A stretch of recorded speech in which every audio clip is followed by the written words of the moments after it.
ibunya, Ibu Haja Sujiatmi Noto Miharjo. Bapaknya kan Bapak Noto Miharjo, ibunya namanya Sujiatmi. Jadi Ibu Haja Sujiatmi Noto Miharjo. Saya terus terang, itu kan Ibu Haja Sujiatmi ini anaknya pada waktu itu menjadi presiden. Ya kan, tahun 2018 kemarin kan Pak Jokowi jadi presiden. Tapi rumahnya sederhana sekali. Rumahnya itu. Jadi memang itu konon katanya juga itu dibikinkan oleh Pak Jokowi. Jadi rumahnya itu memanjang gitu. Tapi kalau Pak Jokowi menghadap ke sana, rumahnya ibunya menghadap ke sana gitu. Jadi memanjang begitu.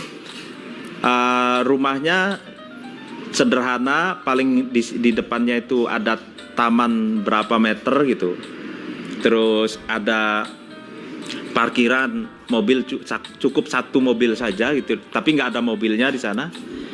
Nah, sangat sederhana untuk ukuran ibunya seorang presiden.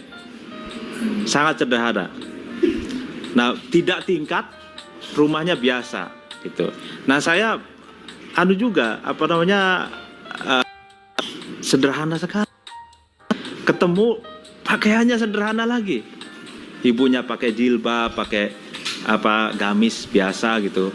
Terus sopan sekali menyambut saya, monggo mas, kami gitu. Lah, pas pada waktu itu saya wawancara itu hari Senin. Wawancara hari Senin. Sekitar jam 9 ya. Jam 9 sampai zuhur. Beliau menyuguhkan minuman, makanan ke saya. Ya saya minum, saya makan. Ibu kok gak minum? Mohon maaf mas, saya lagi puasa. Jadi ternyata sudah puluhan tahun punya kebiasaan ibunya Jokowi ini puasa Senin Kemis. Dan itu diikuti oleh Pak Jokowinya. Makanya Pak Jokowi itu sakti. Enggak, pokoknya puasanya itu. Nah, terus saya wawancara juga dengan Pak D-nya, karena bapaknya sudah wafat ya, Pak D-nya. Lalu saya wawancara dengan kakak sepupunya, dan ya di Solo sana temannya. Saya wawancara dengan teman akrabnya, yaitu namanya Pak Slamet Raharjo.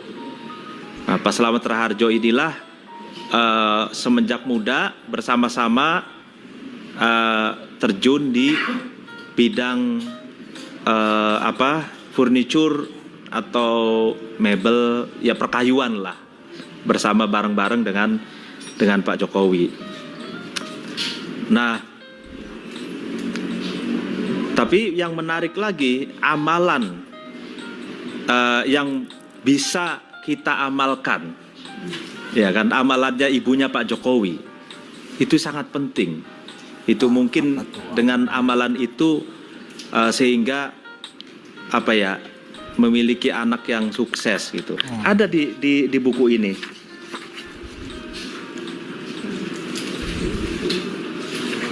Ini untuk para mbak-mbak, ibu-ibu, calon ibu ataupun sudah jadi ibu, itu bisa mengamalkan.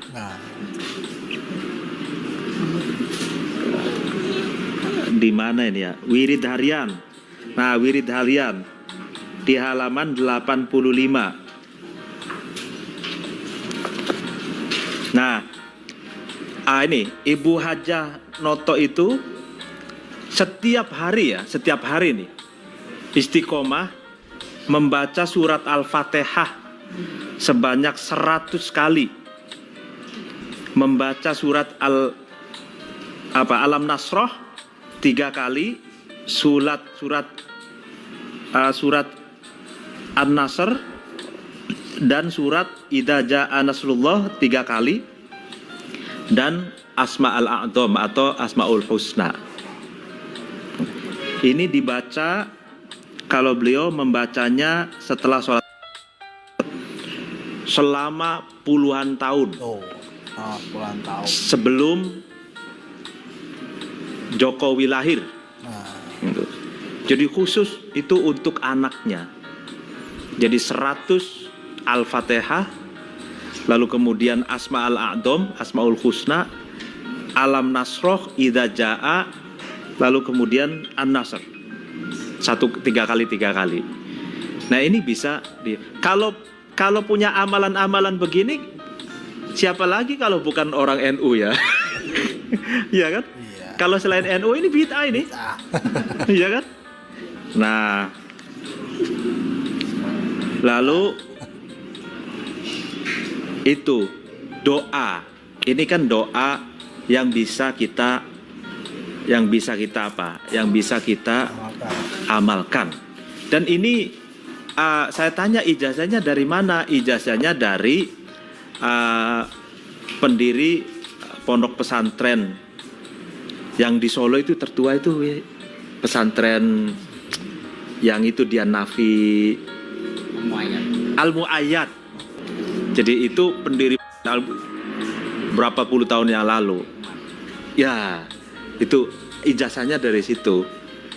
Nah, itu lagi-lagi ijazahnya dari ulama NU ya.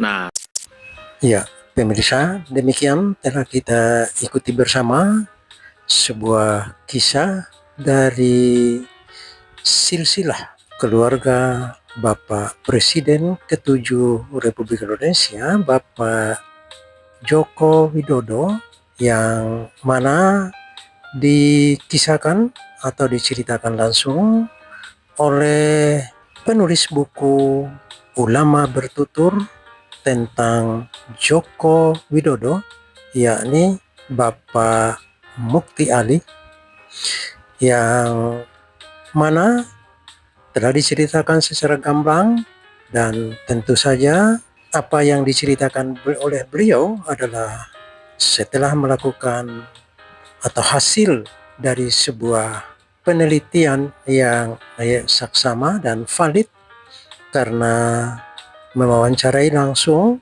dari ibunda Bapak Joko Widodo itu sendiri. Selain itu juga mewawancarai orang-orang terdekat dari Bapak Joko Widodo, baik terdekat dari segi keluarga maupun terdekat dari segi pergaulan atau pertemanan atau persahabatan.